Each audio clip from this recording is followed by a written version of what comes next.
All right, guys, ladies and gentlemen, we are about 2 minutes away from our favorite guy, Jerome Hard Hat Powell, from delivering a speech on the economic outlook of the United States of America. That's from Drake and Josh. Drake called it America, not America. At ABC 15, Here we go. stand with Oh you, my gosh, shining we're light gearing on up, what's guys. important. If you guys are ready for Hard Hat Powell to give a speech, well then let me know in the comments, like the video, sub on the way in. This could be pretty big for the markets or it could be bad. But here we are. Let's see what's going on. Powell. Jack Reed is a champion for middle-class families and a strong believer that all Americans should be able to have the opportunity to build a better life. He was born and raised in Cranston, grew up on Pontiac Avenue, just a short drive from here. And his parents instilled in him the importance of serving his country and giving back to his community. He graduated from LaSalle Academy. I suspect there might be a few LaSalle grads in this room. And was nominated for an appointment to the United States Military Academy by, I would say, a fellow legendary U.S. Senator, John Pastore. After graduating from West Point near the top of his class, unlike his dear friend, the late John McCain, who did not quite graduate in the top of his class at the Naval Academy, he received an active duty commission in the Army, earned a master's degree in public policy from Harvard's John F. Kennedy School of Government, and a law degree from Harvard Law School. One of the highest honors and greatest privileges of his life was commanding his fellow soldiers. He served in the 82nd Airborne Division and eventually joined the faculty at West Point, where he served until August of 1979, resigning from active duty as a captain, but continued to serve in the reserves, where he left with the rank of major in 1991. After graduating law school, the senator was an attorney in private practice back in Providence. He served 3 terms in the Rhode Island State Senate and 3 terms in the United States House. And in 1996, the people of Rhode Island elected him to succeed Claiborne Pell as the state's 46th United States Senator. He has worked every day since to help make the federal government more efficient, effective, and responsive to the people of Rhode Island. He has a proven record of working on a bipartisan basis to help solve problems and achieve results. Many of us in this room also had the opportunity to go to his Business Leaders Day in Washington recently, and we saw firsthand the respect of his peers from both sides of the aisle. He is the senior member of the powerful Appropriations Committee, which controls the funding of the United States government, and has worked tirelessly to direct federal funding to the Ocean State. He is one of just 8 United States senators in the history of the United States Senate to graduate from West Point, and has used that knowledge as the ranking member of the Armed Services Committee, where he's played a pivotal role in safeguarding our nation and growing Rhode Island's defense sector. As senior member of the Banking, Housing, and Urban Affairs Committee, he has authored several key pieces of legislation, including historic Wall Street reforms, and has been a nationally recognized leader for his dedication to protecting U.S. consumers.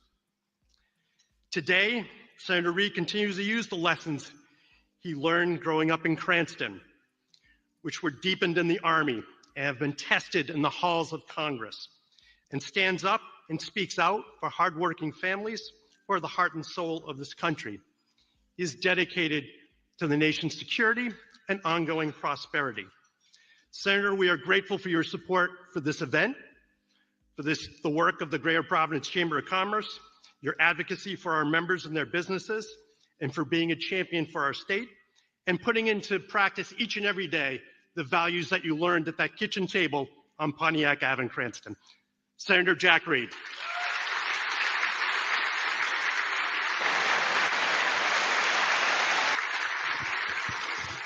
I don't know where Jerome Powell is, guys, but sit tight. Well, thank you very much, Rick, for that extraordinarily kind introduction. I also want to thank Lori White for her great leadership and all the members of the Greater Providence Chamber of Commerce. To all my colleagues in government, thank you for joining us here today. I want to particularly shout out to Susan Collins, the president of the Federal Reserve Bank of Boston, an extraordinary public servant, and President Mark Falange of the University of Rhode Island. He has really taken a a great university and made it even greater. Thank you, Mark. Today, I have a distinct honor. That is to welcome Jerome Powell, the chair of the Federal Reserve, back to Rhode Island. Along with many of my colleagues on both sides of the aisle, I have long appreciated Chairman Powell's decency and steady leadership and commitment to the values that distinguish America from every other country in the world. Chat, how do we feel He about has this? the distinction of having been appointed by a Republican president and reappointed by a Democratic president. Joey B. He has shown the courage to make tough decisions in an exceptionally challenging economic and political environment. And he has made these decisions based on the data and the facts and good analysis. And that is something increasingly rare these days. Yeah, I think us crypto people would not agree with that. It feels like a much different world today than the last time Chair Powell addressed us in Stop, Gandhi. 2019.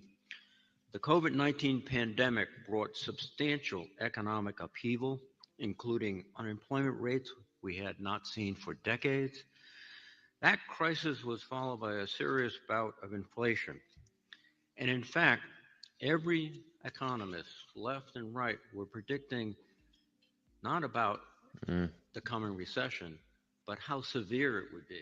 A lot of economists Because of are wrong, Powell, guys. there was no recession. Seen it this year with tariffs. Chair Powell deserves credit for navigating those choppy waters. Nevertheless, average Americans are still and half of them are bought and paid for. So remember that. Oh, Chairman Powell. Jack Reed is a champion for military. Agenda of the current administration. Tariffs, healthcare cuts, a massive debt increase, and interventions in the operations of major corporations and universities have all proved disruptive and costly. Real wages for most American workers remain stagnant. We still have not fully tamed inflation. Roughly 36 million Americans are experiencing poverty, and housing is too expensive and in too short a supply everywhere. That's because the dollar sucks, guys. The policy chaos is extended into a direct assault on the what is happening right now, Paulito. That's what my family calls me sometimes. Appreciate you for tapping in, brother. What is happening right now is Jerome Powell is about to give a speech on interest rates and the economy. So, could be bullish for the markets. Paulito, stay tuned. See what happens. Thanks for tapping in and commenting. Can contribute to sound economic policy in this nation. He understands the impact that monetary policy has on communities and families and businesses. He has somehow managed to stay laser focused on achieving the Fed's dual mandate to achieve maximum employment and stable prices. Chair Powell, thank you for doing your job with honesty, integrity, and humility. I speak for all of us here.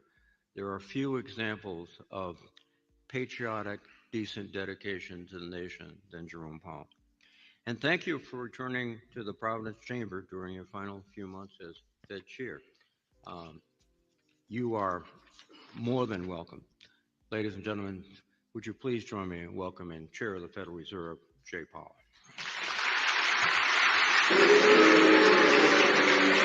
I'm just kidding, guys. Feel how you feel about Jerome Powell, but as we all know, it's not all favorable. Bro has been not listening to Trump since he took office. Could have cut the rates sooner. Could have done a lot of things differently. But let's hear him out. Let's see what's going on with the interest rates and how he sees the economy. Could be big for the markets, guys. Make sure to like and comment. Thank you for your warm reception, and thank you, Senator Reed, for your very kind introduction. It is a pleasure to be back in Rhode Island. The last time I had the opportunity to speak to the Greater Providence Chamber of Commerce, as Lori mentioned, was in the fall of 2019, actually November 25th, 2019. And I said then, quoting, "If the outlook changes materially, policy will change as well." Well, little did any of us know, just a couple of months later, the COVID-19 pandemic arrived. Both the economy and our policy evolved dramatically in ways that no one could have predicted. Along with actions by Congress, the administration, and the private sector, the Fed's aggressive response helped stave off historically severe downside risks to the economy. The COVID pandemic came on the heels of the painfully slow, decade-long recovery from the global financial crisis. And these two back-to-back world historical crises have left behind scars that will be with us for a long time. In democracies around the world, public trust in economic and political institutions has been challenged. Those of us who are in public service at this time need to focus tightly on carrying out our critical missions to the best of our ability in the midst of stormy seas and powerful crosswinds. Throughout this turbulent period, central banks like the Fed have had to develop innovative new policies that were designed to deliver on our statutory goals during times of crisis, rather than for everyday use. Despite these two unique, extremely large shocks, the US economy has performed as well or better than other large advanced economies around the world. And as always, it's essential that we continue to look back and learn the right lessons from these difficult years, and that process has been ongoing now for more than a decade. So, turning to the present day, the US economy is showing resilience in the midst of substantial changes in trade and immigration policies, as well as in fiscal, regulatory, and geopolitical arenas. These policies are still emerging, and their longer-term implications will take some time to be seen. Recent data show that the pace of economic growth has moderated. The unemployment rate is low but has edged up. Job gains have slowed, and the downside risks to employment have risen. At the same time, inflation has risen recently and remains somewhat elevated. In recent months, it has become clear that the balance of risks has shifted, prompting us to move our policy stance closer to neutral at our FOMC meeting last week. GDP rose at a pace of about 1.5% in the first half of this year, down from 2.5% last year. The moderation in growth largely reflects a slowdown in consumer spending. Activity in the housing sector remains weak, but business investment in equipment and intangibles has picked up from last year's pace, largely reflecting the AI build-out. As noted in the September Beige Book, which I bet you wonder what it is, the September Beige Book, that's a report that gathers qualitative information from across the Federal Reserve System. We'll talk about later. Businesses continue to say that uncertainty is weighing on their outlook. Measures of consumer and business sentiment declined sharply in the spring. They have since moved up, but remain low relative to the start of the year. In the labor market, there has been a marked slowdown in both the supply of and the demand for workers, an unusual and challenging development. In this less dynamic and somewhat softer labor market, the downside risks to employment have risen. The unemployment rate edged up to 4.3% in August, but has remained relatively stable at a low level over the past year. Payroll job gains slowed sharply over summer months as employers added an average of just 29,000 per month over the past 3 months. The recent pace of job creation appears to be running below what we call the break-even rate, that is the rate needed to hold the unemployment rate constant. But a number of other labor market indicators remain broadly stable. For example, the ratio of job openings to unemployment remains near 1, and multiple measures of job openings have been moving roughly sideways, not down, as have initial claims for unemployment insurance. Inflation, meanwhile, has eased significantly from its highs of 2022, but remains somewhat elevated relative to our 2% longer run goal. The latest available data indicate that total PCE prices rose, that's personal consumption expenditure prices, that's the inflation measure that we follow most closely, rose 2.7% over the 12 months ending in August, up from 2.3% in August 2024. Excluding the volatile food and energy categories, core PCE prices rose 2.9% last month, also higher than a year ago. Goods prices, after falling last year, are driving the pickup inflation. Incoming data and surveys suggest that those price increases largely reflect higher tariffs rather than broader price pressures. Disinflation for services continues, including for housing services. Near-term measures of inflation expectations have moved up on balance over the course of this year on news about tariffs. Beyond the next year or so, however, most measures of longer-term inflation expectations remain consistent with our 2% inflation goal.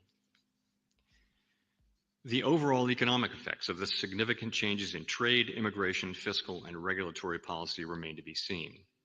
A reasonable base case is that the Month tariff-related over month, effects they on keep saying inflation that, but yeah, will barely be anything relatively happens. short-lived, a one-time Short-lived. shift in the price level.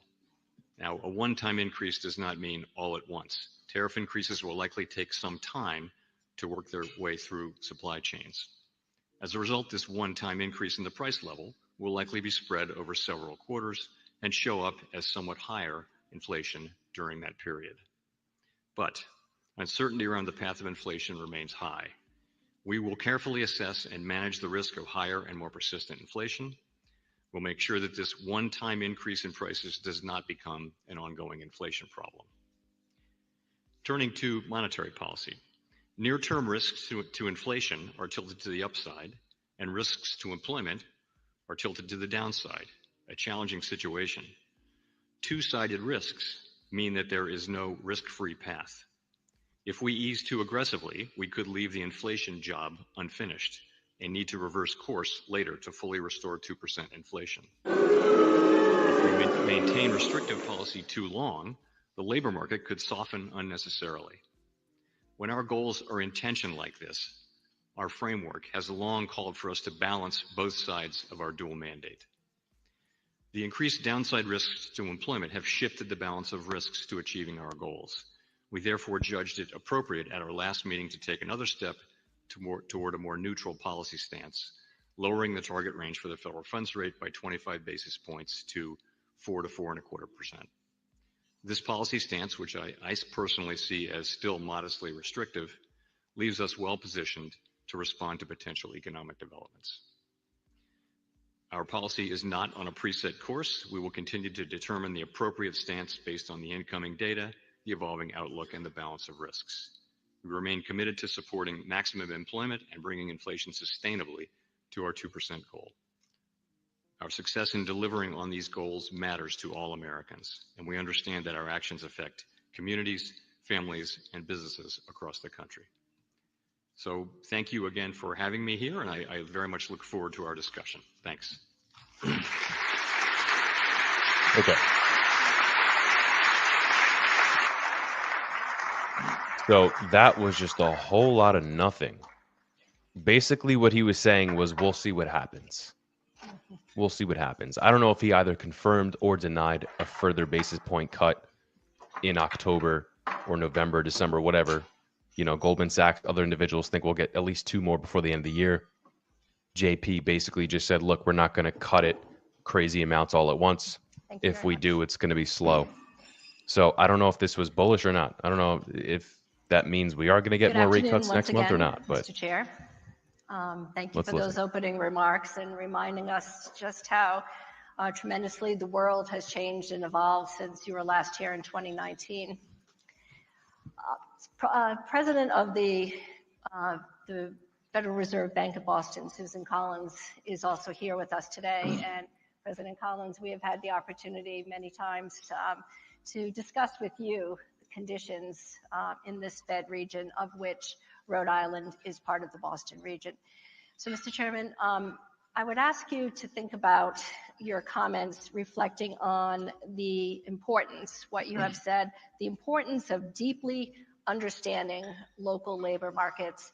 And I'm wondering if in your deliberations leading up to the most recent FOMC meeting, whether there was anything particularly distinctive in what you saw coming out of the Boston Beige Book.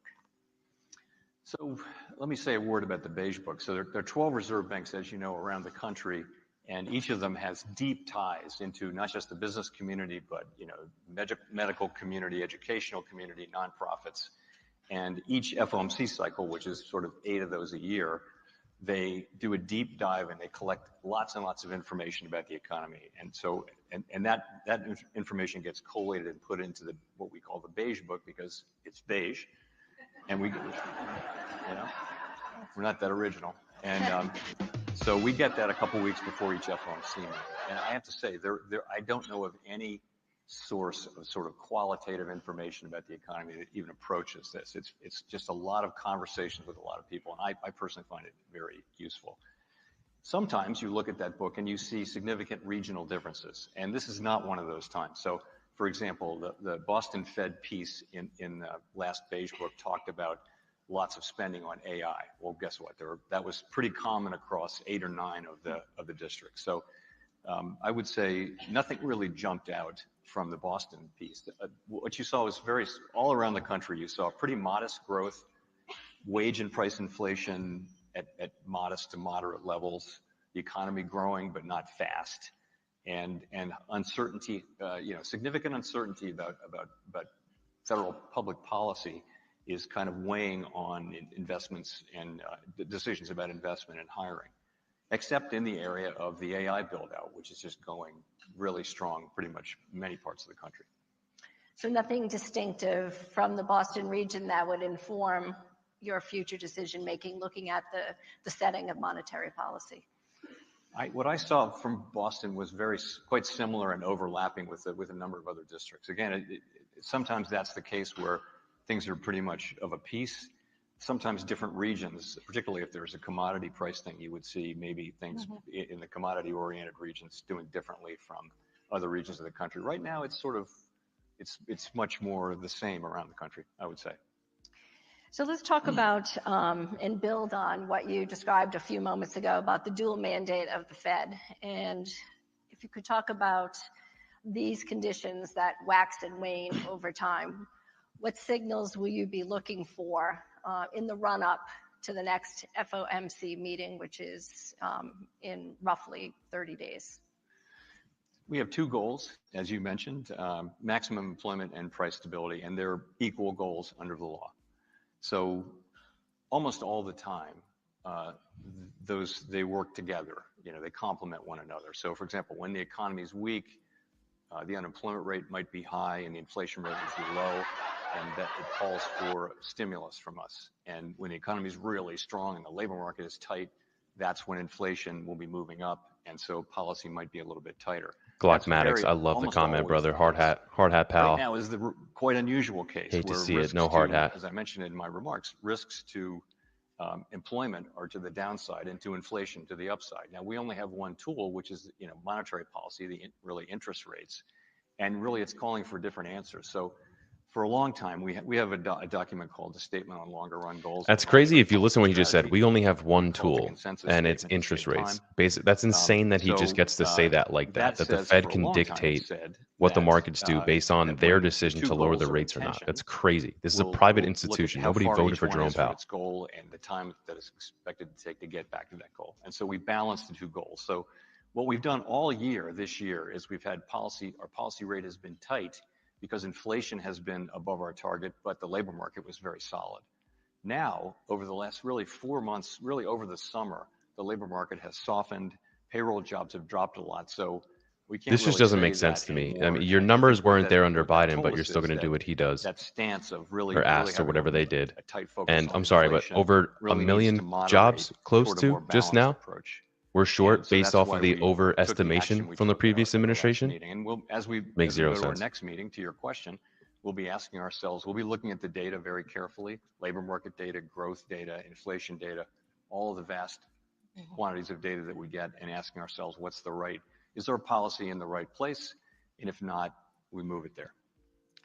Some may wonder about the frothiness of the markets reaching record heights and also record valuations. How does the Fed think about that in the equation? Financial markets. So we monitor financial markets very carefully. Our policy works through financial conditions. So that's credit spreads and interest rate levels and equity prices in the aggregate that can affect spending, for example.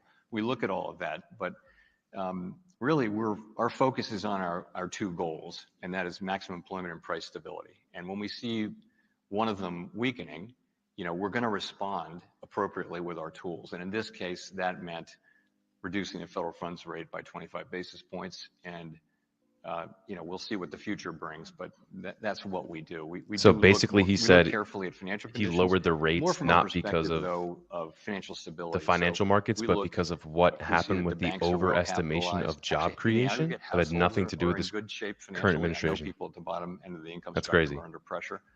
No question about that, but it's not a time of elevated financial stability risks. So the federal funds rate really governs consumer credit, but not not so as it pertains to mortgage rates, correct? That's right.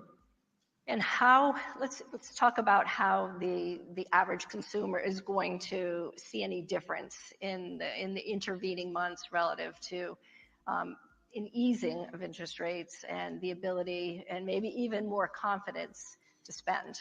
So we don't set mortgage rates, but when we change the federal funds rate, it will affect the mortgage rates and also all other consumer borrowing rates. Really, all interest rates that are on a floating basis will move a little bit or even a lot if they're short term, based on our moves. So the people will feel that over time. Also, it's not just these days. The market is pricing in the next 6 months what's going to happen to rates. So this is something that wasn't really the case, 50 years ago. Now markets listen to us and follow, and they make an estimation of where they think rates are going, and so they'll price things in. And so, longer term rates will move because of what the market expects. Market participants expect us to do. Yeah, So the Fed has see, been playing you'll this begin to game with see, and interest you're rates already since the seeing, 80s, guys. So that's what he's changes referencing. in rates long before we make the decision. It can often be already, priced in. Is it fair to say that the Fed and the markets really have a higher tolerance for risk today, more so than perhaps before the pandemic? I think if you look at some prices, then they're elevated relative to historical levels. There were times before the pandemic when it happens periodically.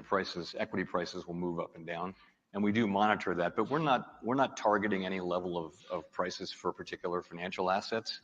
We don't have a view that we know what the right price of any particular financial asset is. We do look at overall financial conditions, and we ask ourselves whether our policies are affecting financial conditions in a way that is what we're trying to achieve. But you're right. It by many measures, for example, equity prices are fairly highly valued. Let's segue to the topic of AI and largely AI stocks and periphery stocks really driving the markets in many ways.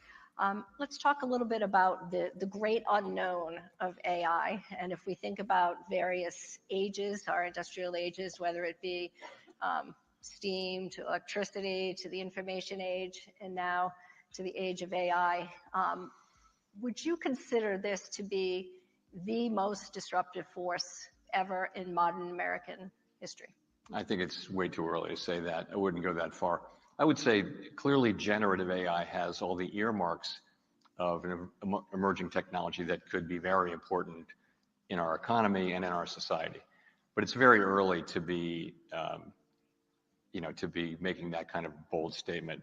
So, what we're seeing I would disagree, is guys. You have Mark companies Zuckerberg and the other day making an announcement that he's going to be spending hundreds of $billions because this AI race. It's a race, guys. The first people to set up this infrastructure and really lead with it are going to have a massive advantage. This could be potentially the biggest thing we've seen in our lifetime. So he is right. It is early, but everybody and their mother is banking on this being incredibly massive. Financial institutions and other central banks, and we are asking ourselves, how can this help us do our jobs better? And I think it's going to be a period of experimentation over a period of years. And, the history is always that there's a lot of fear that technological innovation will eliminate jobs. What has tended to happen in history over time is that it just raises productivity and creates new jobs to replace the old jobs. And that happens. And sometimes it can take a long time, but ultimately that has been the pattern for the last couple of 100 years. Is this time going to be different? I just don't think we know yet. I don't think anybody knows. That's fair. You are a labor market futurist, also Labor. a historian, and the concept of AI and humans in the loop, very profound impact on the labor force. Labor. What are your thoughts about specifically agentic AI as a differentiator from generative AI?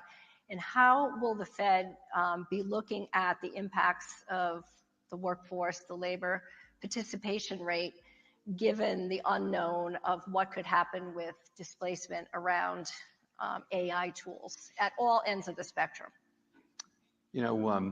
Our tools work on demand, basically. Lower interest rates, higher interest rates, they work on demand. When there are structural changes in the economy, there's not a lot that an interest rate change can do for that.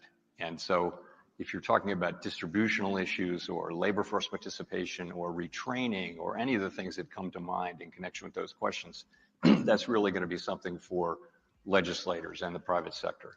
Of course, we have many labor economists, and a good portion of them are studying what the potential effects of AI on the labor force, and many great economists around the country and around the world are publishing on that now.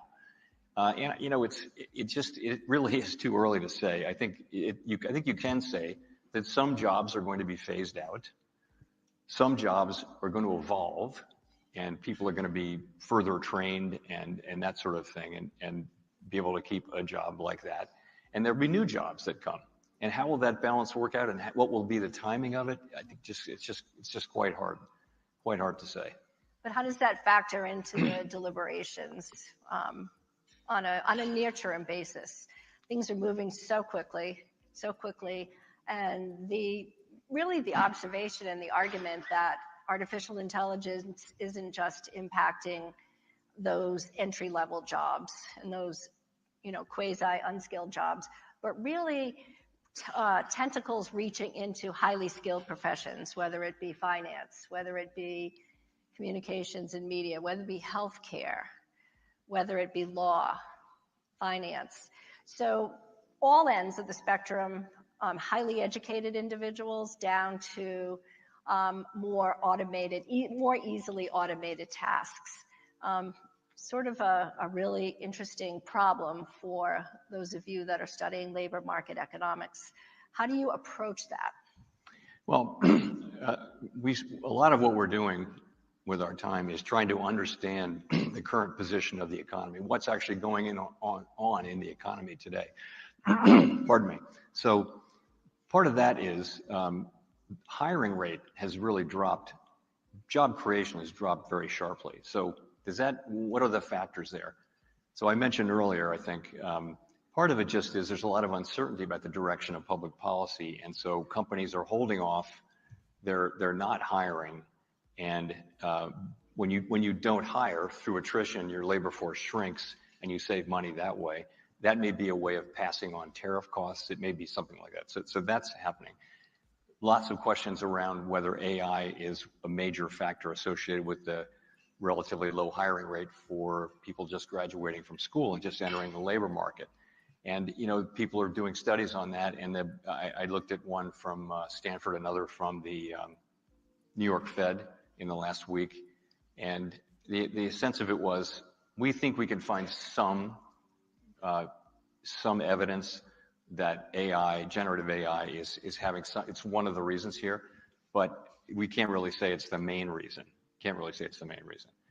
And, we have our Jackson Hole conference every year in Jackson Hole, Wyoming, and we had some great labor economists, and one of the big debates was what's going on with AI. And there was a professor from, I want to say, Columbia, who just basically said, there's no evidence that this is acting any differently than her view was, not acting any differently from other technological, movements, waves. And so I think she would be more at the end of an optimist, a techno-optimist. Mm-hmm. We've all, there are books out there that will tell you the world is ending. And, but I don't think we know. Again, I think we're going to see how this evolves. And again, if it does turn out to be something where labor force participation really declines in a way that creates, social difficulties, that's going to be something that legislators and the private sector will have to address. We just don't know that yet, though. Over the weekend, I read where you had been discussing, just picking up on what you said about Gen Z and college graduates and any possible disruptions in trying to find jobs. So Gen Z would be those born between 1997 and 2012, roughly ages 13 to 28. What are your thoughts on college enrollment? We'll talk a little bit about labor disruption in just a minute, and Jackson Hole, because I know that's a favorite of yours. But a lot of the individuals in this room today may have family members that fall squarely in that 13 to 28 category. What would you say about that? I mean, again, we all see the data that it's just gotten tough for people just entering the labor force to be hired. But remember, the overall national aggregate hiring rate is at very, very low level. The layoff rate is also at a very, very low. You're in a low fire, low return on hire investment with the college economy. degree is much And it different, feels guys. like Something Charlie Kirk talked companies about, are something just, even, they've kind of stopped hiring or slowed down their Gary hiring Vee because talks they want about. to see how this all shakes out. We're having very important changes to economic policy in the United States, and companies and people are wondering, how's that going to work out? So I think that's part of it. The other thing I would add, though, is, there's a lot of good scholarship around technological innovation and inequality, if you will. And the sense of it is really that if schools and society give students graduating the skills and aptitudes they need to benefit from evolving technology, you can have declining inequality over time. And that's what the United States had for many, many years, up until about 1970, when U.S. educational attainment kind of plateaued and inequality takes off. So it's really down to having the skills. So kids who come out of school today with technological skills and can work with this new technology, they're probably going to be fine. They're going to be great. If you don't have those skills, though, you're increasingly left with less attractive employment options. So in a way, it's an educational issue.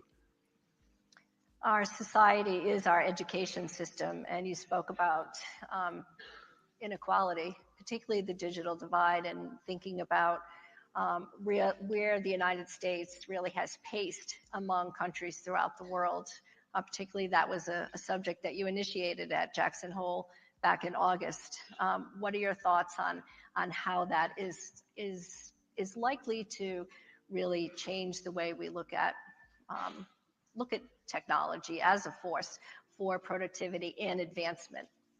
I mean, technology has been raising incomes and productivity for really a couple hundred years since the Industrial Revolution. It's been since the dollar an amazing sucks, thing for hasn't really been doing much, unfortunately. And there's no reason why that has to change. In the United States was the first country to have gender-blind secondary education. And if you go back, you'll see that there's a great book on this, but it just basically the U.S. had fast technological innovation for a century, and also declining inequality because people were coming out and their educational capability, the capabilities they took out of the educational system gave them the ability to benefit from evolving technology. So, and that's really the key, because technology, what it does is it makes us more productive. I used to, one summer I worked on a project that was building houses, and I basically had a shovel and I just dug most of the summer. And now that would be a Bobcat, which can do 100 times the work, no blisters, no water breaks. It's just much more productive. And you see housing production's gotten, at least it did get for a while, much more productive, not so much lately. But that I think is the story. And while U.S. educational attainment, college graduation rates and things like that leveled out, they're still going up. The rest of the world caught on and has really caught up in terms of educational attainment. And that really is the key. To your point, your educational system, your country is your educational system ultimately. It's the people that come out and what can they do, and a variety of other factors too, obviously. But I think that's a key element. I'm struck by this because this was a major factor at our recent conference, and we had a great conversation about it. Well, tell us about the book. You gave me a homework assignment the other day, so I did download it, but I think everyone should follow that lead. All right. It's a book's called The Race Between Education and Technology. It's by Claudia Golden and Larry Katz, two Harvard economists, and it basically talks about the race between education and technology. So I recommend that to anybody. It was written in, I want to say, 2005, and they basically presented at Jackson Hole, they presented an update to the current day. The findings basically hold. It's very, I mean, I'm not a PhD economist. I read it 20 years ago. But you said it still holds very much true today. It does. And I think it's a good explanation for why the U.S. has had, rising inequality. This is their thesis, and I think it's they call it also skill bias technical change. So you need skills to benefit, but if you have those skills, then technology makes you more productive, and that's what we need. Incomes can only rise if productivity is increasing. We're sort of working as many hours as we can work now. So it really is down to how much output can you have in an hour, and that's productivity. So I would recommend that. I'm not getting any royalties for that, but by the way, Claudia Golden won the Nobel Prize for her work about 2 years ago. So I'm not the only one who thinks it was good work.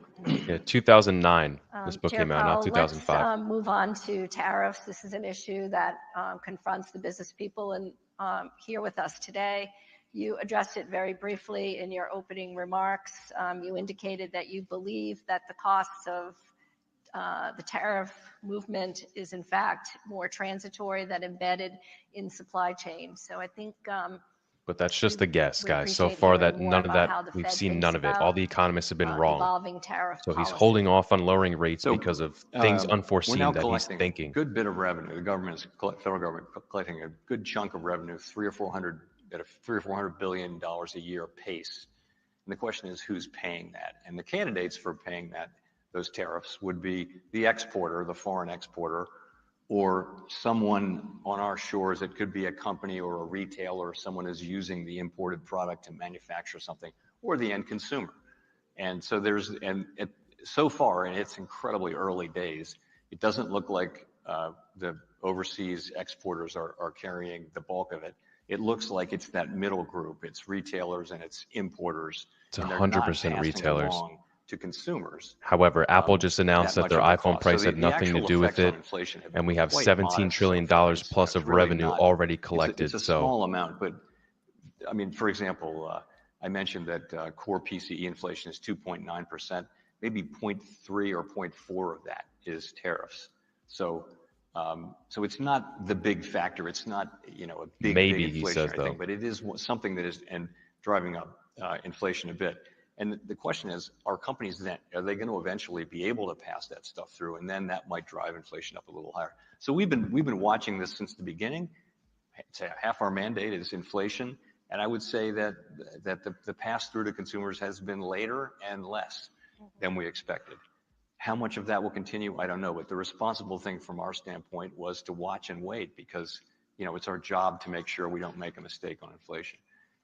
Well, that was my question. Do you imagine that is going to change, where the cost of tariffs will be more deeply embedded and passed on to the consumer? What do you foresee as? So our forecast, and I think almost all the forecasts are for there to be a one-time pass-through, which will go through the end of this year, well into next year, and that by the end of next year, the one-time increase from the tariffs will be done, and you'll be back to the non-tariff related inflation, which should be much closer to our 2% goal. That's almost everyone's base case. It's actually our job to make sure that that's the outcome, though. So we can't be in a situation where we're just going to assume that. We can't leave that part of the goal unguarded. And so that's why we've been careful about cutting. We didn't want to cut too early. I mentioned in my remarks, if we cut too early, we may find out in a year that inflation actually wasn't under control and it's back up to 3.5% or 4%. No one thinks this is the base case, but that's the risk of cutting too early or too much. Of course, the risk of cutting too late, as I mentioned, is that we unnecessarily, the labor market weakens unnecessarily. There's no risk-free path, and it's a very difficult policy environment when your two goals are telling you two different things. You've got to make a compromise, and we really, again, haven't been in that situation for many, many years. It does happen, and we'll manage our way through it. But we sort of have to look at both of them as equal. We can't just say we're going to do this one and not that one, unless this one is clearly a greater risk. And now they're coming into closer balance, I would say. We do see meaningful weakness in the labor market now, very low job creation. The unemployment rate's still low, though, and the quits rate is low. And a lot of things suggest that the labor market has reached a kind of unusual stability of much lower demand and much lower supply for workers. It's a really unusual kind of a balance, if you want to call it that. But nonetheless, we think it's downside risk. Is it If you unusual, could elaborate, what are some of the factors that are leading to depressed demand for labor? So depressed demand for labor, based on surveys and talking to people who are doing hiring, a big chunk of it is that they're just unsure about what to do. Businesses, and I'd love to talk to people after this. Businesses don't want to do a lot of hiring. They may be postponing major CapEx, major initiatives. Well, I could tell you the other thing acquisitions. is you have all And, these college-educated maybe they'll kids who have replace degrees and stuff, and they're workers who applying for retire, jobs but they're where not there looking is to no grow. demand This because their isn't degrees are every pointless. And company, then you every have part of a every whole group company of in the world. It's just individuals an effect that are kind of at the margin. That's got to be leaving the part of it. country to go back to their native countries because they're afraid I of what think Donald Trump that's might the do. demand side. So The yeah, the supply demand is side, lower, of course, but the has a jobs lot that to do actually with need immigration policy. people, there's nobody there Immigration because was of at these a very pointless high degrees. level for 2 or 3 years before this year, and now immigration has really gone close to zero, and immigration is not really contributing to the labor force growth now, whereas it's been most of what the labor force growth was, and now so at the same time you've got declining demand and also declining supply of workers, of new workers. One of your passions is demystifying the Fed.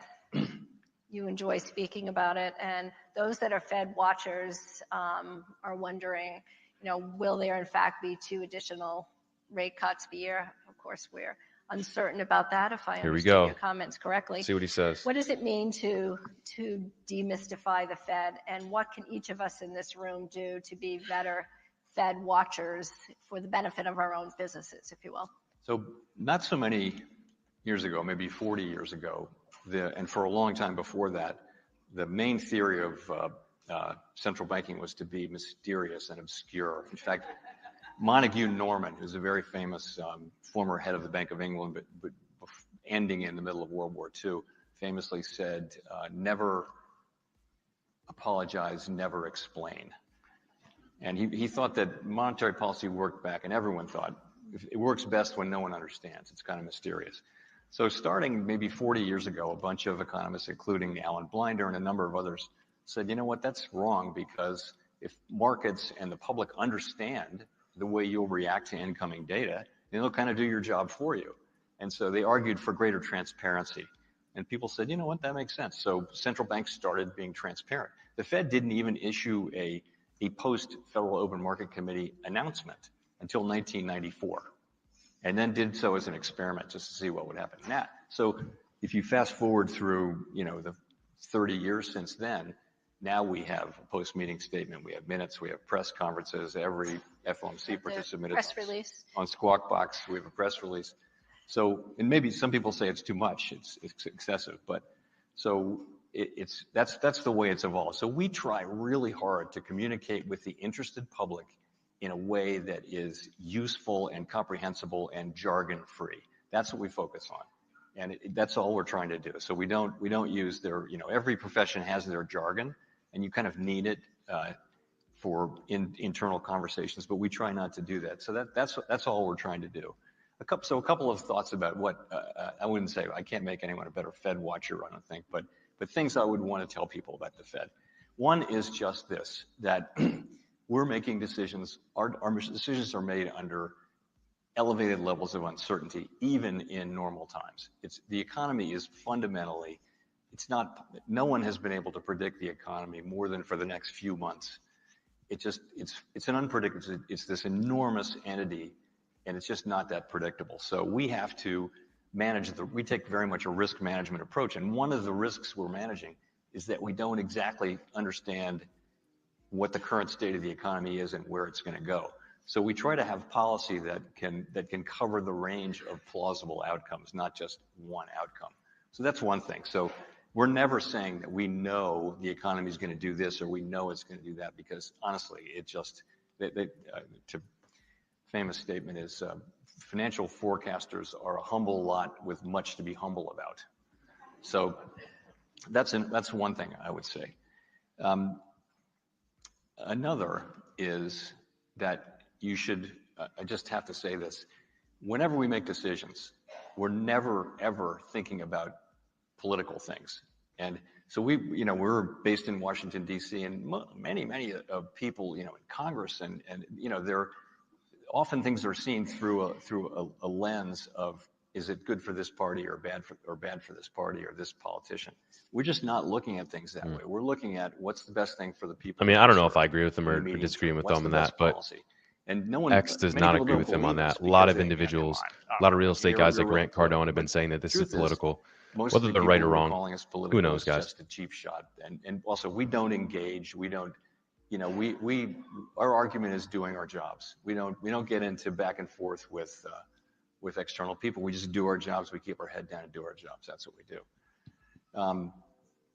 So those are two things I would offer about the Fed. We have run out of time. We have come to the end of our program, and I'm wondering if there's anything additional that you'd like to share with the members here today, and again to help us be more prepared as we begin to look to 2026 and strategic plans for business and things on the horizon that would help to, of course, create more jobs and more prosperity.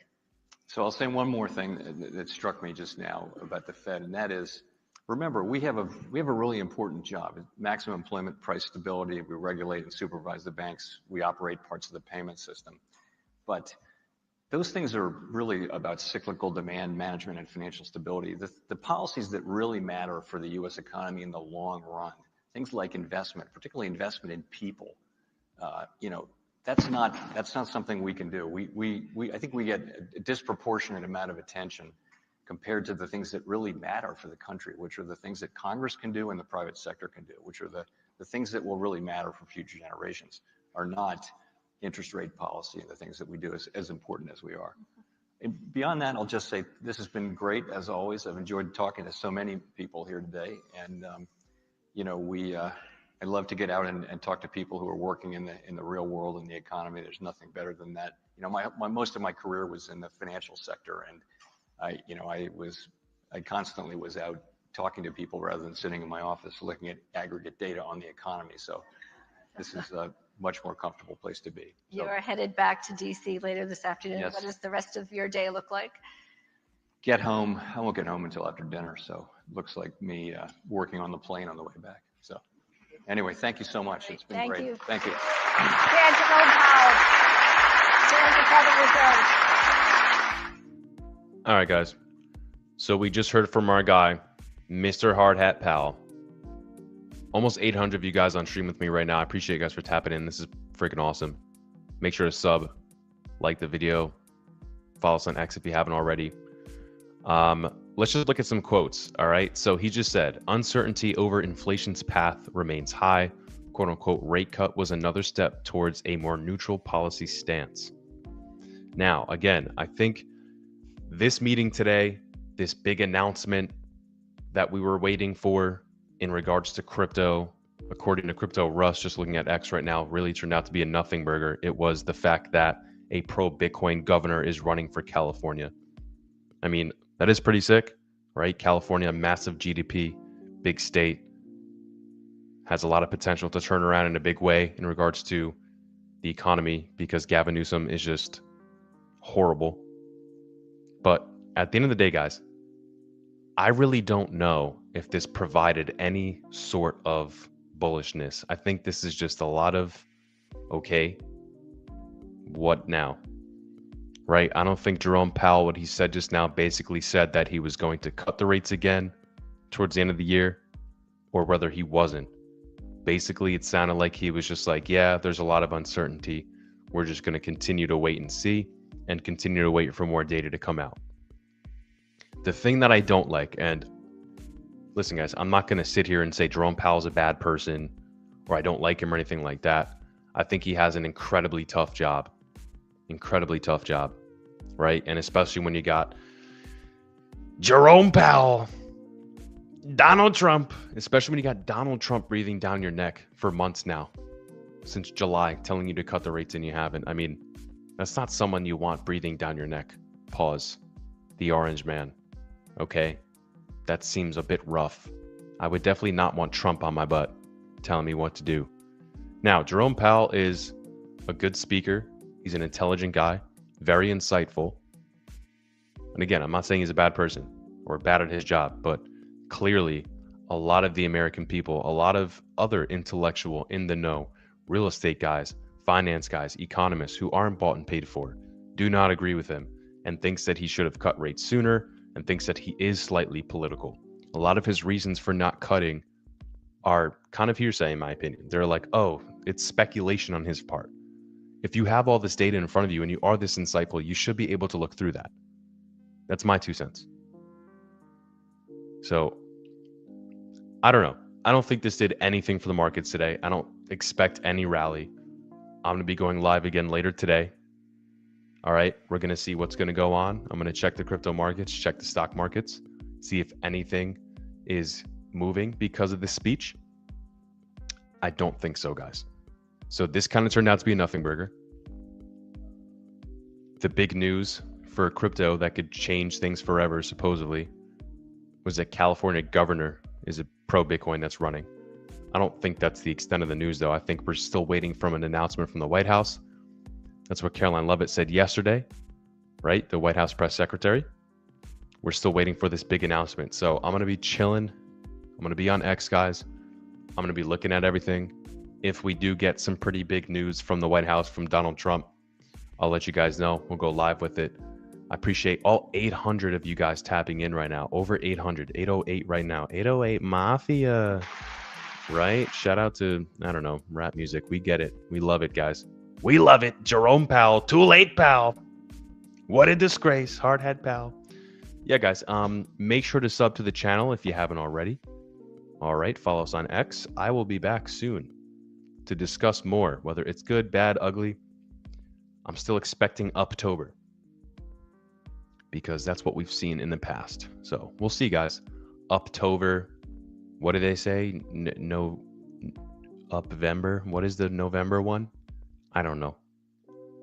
People have all these different sayings nowadays, but we are in this kind of weird gulag waiting zone type situation right now in regards to altcoin season. Everyone's like, oh, alt season's around the corner. People are like, oh, it's over. Other people are like, oh, it's just prolonged. It's going to be here, but you got to be more patient. Who knows, guys? My advice and 2 cents would just be, make sure you're locked in right now and have a long-term mindset. Okay, patience is key. Nobody ever made millions or built wealth overnight or in 2 seconds. Yes, you can make crazy money on a meme coin or something like that. The odds are very slim. That doesn't happen for everybody. Wealth creation takes time. So just make sure you have a long-term mindset. Make sure you're tapped in here with us at the Coinzone. Sub on YouTube if you haven't already. This is the Coinzone. Like I said, I'm Crypto with Paul.